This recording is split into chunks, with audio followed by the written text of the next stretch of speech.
Good morning, America. For our viewers in the West, Hurricane Beryl is now deadly Category 5 storm and tearing through the Caribbean.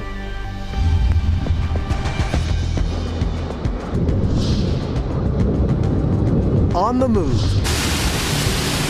Storm surges swallowing backyards in just moments. The floods are coming in. And wild winds up to 165 miles an hour, ripping the roof off the school. Now, where Beryl is headed next, and the summer scorcher on the way for millions this holiday week. The major Supreme Court decision on presidential immunity, a landmark ruling that redefines presidential power. What it means for the trials involving former President Donald Trump and the future of the presidency. Dan Abrams here to break it down. President under pressure, Biden publicly addresses the Supreme Court ruling. Behind the scenes, his campaign still trying to rebound after that debate performance. His family encouraging him to stay in the race. Terrifying turbulence. Dozens of people injured on a packed international flight. Passengers lying in the aisles, blood stains on the seats, and this man pulled down from the ceiling. Mistrial in the Karen Reed murder case. Your service is complete. I'm declaring a mistrial in this case. The jury unable to reach a verdict. Now the reactions from inside the courtroom and what's next. Feeling the heat. As temperatures rise, the game-changing new technique first responders are using to save lives in just minutes.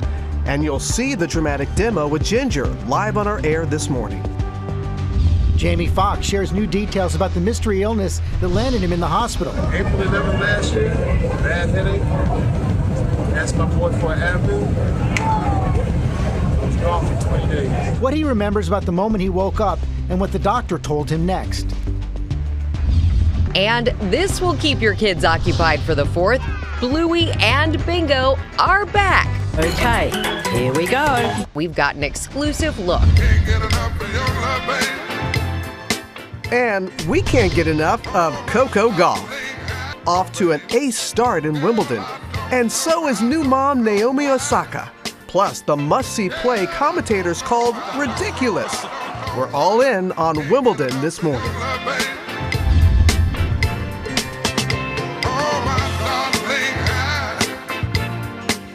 You have to be very careful with attempting that shot between the legs like that. Good morning, America. Thanks for being with us. A lot of excitement across the pond. The game of love, and the Americans are off to a great start at Wimbledon. Lara has all the best moments from that first round coming up. We have a lot of news as well, including that landmark Supreme Court ruling about presidential immunity. We're going to tell you what it means for former President Trump and the future of the office. But first, we're going to begin with the breaking news overnight. Hurricane Beryl becoming a Category 5 storm, killing at least one person.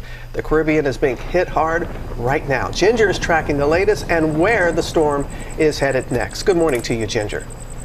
Yes, good morning to you, Robin. Beryl still making history, overnight becoming the earliest Category 5 hurricane in the Atlantic Basin on record. It is remarkable to see, especially this time of year. It's got a lot of islands in its path, and eventually the United States coast could be at play.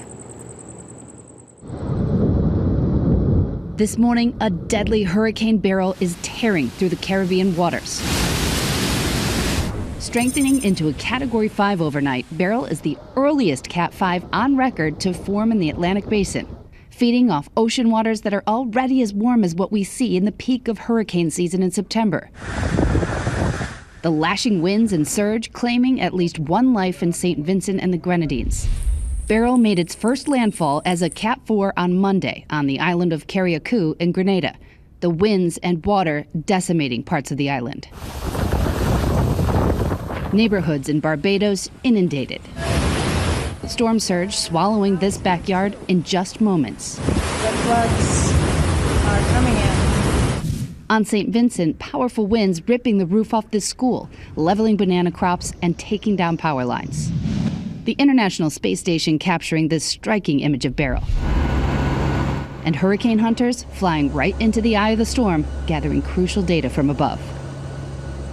It's currently less than 700 miles east-southeast of Kingston, Jamaica, and it is plowing west-northwest at 22 miles per hour. That's why you see tropical storm warnings for the south coast of the Dominican Republic and Haiti, but a hurricane warning for Jamaica. This could be very bad for Jamaica by tomorrow. They'll be on the right side of it likely, and the closer it is, the worse for Jamaica. The Cayman Islands in a hurricane watch, and then the path takes it to the Yucatan Peninsula. It should run into some wind shear that kills or knocks down hurricanes, and also could wrap in some dry air. We would like to see that because by the time it makes it back into the Gulf of Mexico, some of the latest computer models start turning it further north. And that would make late weekend into early next week a problem for the coast of Texas. It's all dependent on that high that was protecting us but can't protect us forever. And just to note how remarkable this is, Robin, the water temperatures are more like September. They're 2 to 3 degrees above average. That is super fuel for a hurricane. And we know that the year after El Nino, which we're in, would be like this. But we also know from climate scientists that human emissions are amplifying that natural variability. All right, Ginger, we're going to have more from you in just a bit. Thank you. But now the latest on the reaction to President Biden's performance in last week's debate, which sparked calls by some Democrats for the president to drop out of the race. Rachel Scott is tracking it all for us from Washington. Good morning to you, Rachel. Hey, Robin, good morning to you. President Biden is back at the White House today. His campaign is desperately trying to move past that debate performance, making calls to Democratic lawmakers and donors and rejecting any suggestion that the president should step aside. President Biden leaving Camp David after a weekend with his family, coming before the cameras to lay out what's at stake this election. The American people must decide. They want to entrust the president once again, the presidency, to Donald Trump, now knowing he'll be even more emboldened to do whatever he pleases whenever he wants to do it. The president not taking any questions, his campaign still trying to rebound after that debate performance. Democrats expressing concern. Senator Sheldon Whitehouse urging the president's advisors to be candid with the American people about his mental fitness in an interview with a local Rhode Island station. People want to make sure that this is a campaign that's ready to go and win, that the president and his team are being candid with us about his condition. Some Democrats now suggesting the president needs to do an interview or hold a press conference. I expect that this will be moving forward for the president to reassure folks in the media, the general public, the many editorialists, and others who've expressed concern by doing unscripted casual engagements. Sources tell ABC News the president's family is actively encouraging him to stay in the race. The Biden campaign trying to reassure Democrats and donors. Just last night speaking to 500 fundraisers. Joe Biden has never been a show horse. He's always been a workhorse. But Kentucky's popular governor Andy Beshear even leaving the door open to someone else being at the top of the ticket. It was a very bad night for the president. But he is still the candidate. Only he can make decisions about his future candidacy. And so as long as he continues to be in the race, I support him. Another Senator Peter Welch from Vermont this morning calling out the Biden campaign for having what he calls a dismissive attitude for those expressing concern, saying that it's inappropriate. The Biden campaign now says that they brought in $127 million this month, but some Democrats telling me they want to see the president get back out there, take questions at a town hall or at a press conference, George. They also want to see fresh polls on where things stand. Okay, Rachel, thanks very much. Now to the landmark Supreme Court decision on presidential immunity. Senior national correspondent Terry Moran is at the Supreme Court. And Terry, this is an earth-shaking opinion, huge implications for the presidency and former President Trump. It sure is, George. Good morning. This is one for the history books. Never before had the Supreme Court decided whether presidents could be prosecuted. And now in this case, they've answered that question by making it much, much harder to hold presidents, including Donald Trump, accountable for their crimes. This morning, a landmark Supreme Court decision that reshapes the presidency and hands Donald Trump an enormous legal win. For the first time in history, the court has declared that presidents can never be prosecuted for acts within their core constitutional duties and are presumed to be immune from prosecutions for much of their other official actions. Overnight, President Biden warned that the conservative majority on the court has set a, quote, dangerous precedent. And any president, including Donald Trump, will now be free to ignore the law. Trump declared victory within minutes of this ruling, posting on social media, "Big win for our Constitution and democracy. Proud to be an American." The decision comes in the criminal case brought by special counsel Jack Smith against Trump for his alleged conspiracy to overturn the 2020 election, including January 6th. The question, can presidents be prosecuted for their actions in office? In a 6-3 decision, the court siding almost entirely with Trump. Chief Justice John Roberts writing, the president may not be prosecuted for exercising his core constitutional powers and is entitled at a minimum to a presumptive immunity from prosecution for all his official acts. So those core powers, the ones specifically mentioned in the Constitution, pardons, vetoes, the duties of commander-in-chief, and more, can never be prosecuted. All other official acts, the ruling declares, are presumed to be beyond the reach of the criminal law. But the court also held presidents can be prosecuted for unofficial and personal acts. Roberts writing, not everything the president does is official. The president is not above the law. Now the case goes back down to the lower court judge in Trump's case, who must sift through the evidence, separating out official and unofficial conduct, to see if the prosecution of Trump can even go forward under this decision. That'll take time, all but certainly pushing the case past the November election, a key win for Trump. You cannot allow a president to be out there without immunity. But the court's 3 liberal justices seemed stunned. Justice Sonia Sotomayor declaring in dissent, the president is now a king above the law. She painted a grim vision of what this ruling could mean for presidential power. Orders the Navy's SEAL Team 6 to assassinate a political rival? Immune. Organizes a military coup to hold on to power? Immune. Takes a bribe in exchange for a pardon? Immune. Immune, immune, immune. She concluded, with fear for our democracy, I dissent. Legal scholars have just begun to reckon with the impact of this ruling and how future presidents, including perhaps Donald Trump, will wield the immense powers of that office virtually free from any worry that they're breaking the law.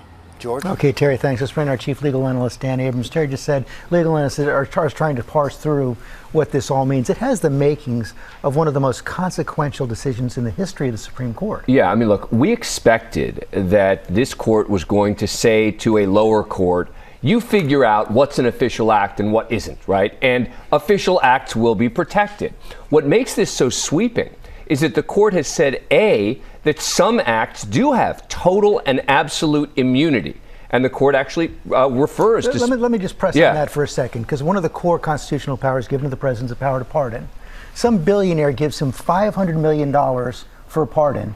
He can't be prosecuted. Well, potentially. They may say that some of that has the presumption of immunity as opposed to absolute immunity. That's a core power. It may be a core power. That may be one of the arguments, is that the pardon power is something, when it says core, it means exclusively to the president. Written in the Constitution. Right. Not something that Congress also has the power to do.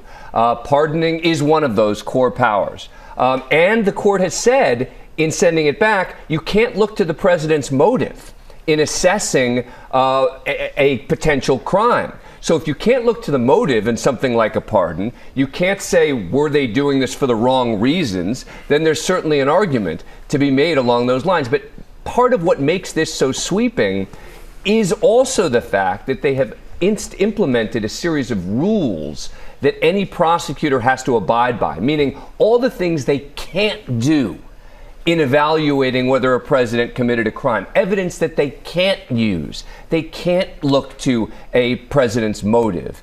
They can't use presidential testimony or the testimony of advisors, et cetera, in assessing it. And that's what makes it, as a practical matter, so difficult. And as a practical matter, what does it mean for Jack Smith's case against former President Trump? It's going to be tough. It's certainly going to restrict his case. Now, Jack Smith is going to come back and say, we think that we can overcome the presumption of immunity. Remember, 2 separate issues, the absolute immunity on parts of it, but the presumption of immunity on other parts. And when it comes to a presumption of immunity, you can overcome that. You can present evidence to say, okay, yes, there's this presumption that something's immune, but we have enough evidence to overcome that. Dan Abrams, thanks very much. Rebecca? All right, George, thank you. We turn now to the terrifying turbulence on a packed international flight that injured dozens of people. Stephanie Ramos has the story. Good morning, Stephanie.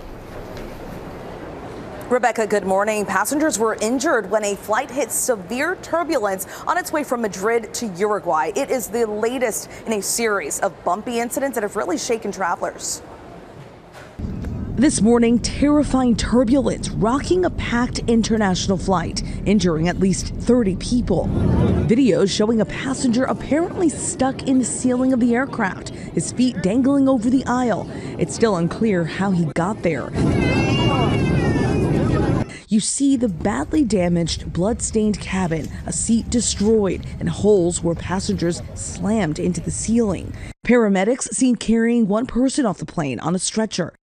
The Air Europa flight from Spain to Uruguay with 325 passengers on board hitting turbulence over the Atlantic Ocean, making an emergency landing in Brazil. This man saying the plane suddenly destabilized and went into a dive, sending passengers without seatbelts on flying. Those passengers were moved to a different plane so they could continue on with their trip. Rebecca. And Stephanie, as millions take to the skies for the holiday week, there are more travel headaches, including where you are right now.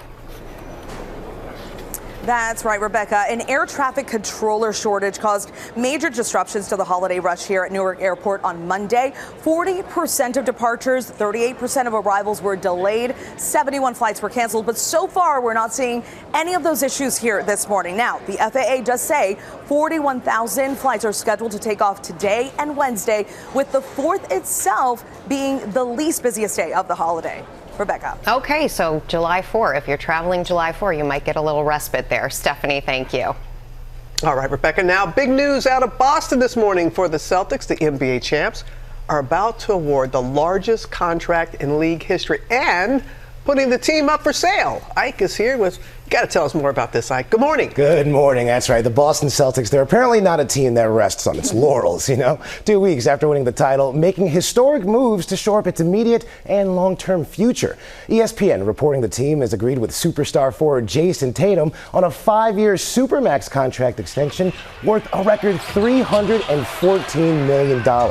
Tatum's a 5-time All-Star and has been named to the first All-NBA team the past 3 seasons. Now, this contract breaks the record of teammate Jaylen Brown, who received a $304 million contract a year ago. Now, a new owner will apparently be writing most of those checks because the current ownership group is putting the team up for sale, saying it's selling for, quote, estate and family planning considerations. Now, the value of sports teams is soaring. The Celtics will likely sell for more than the $4 billion the owner of the Phoenix Suns paid for the team last year.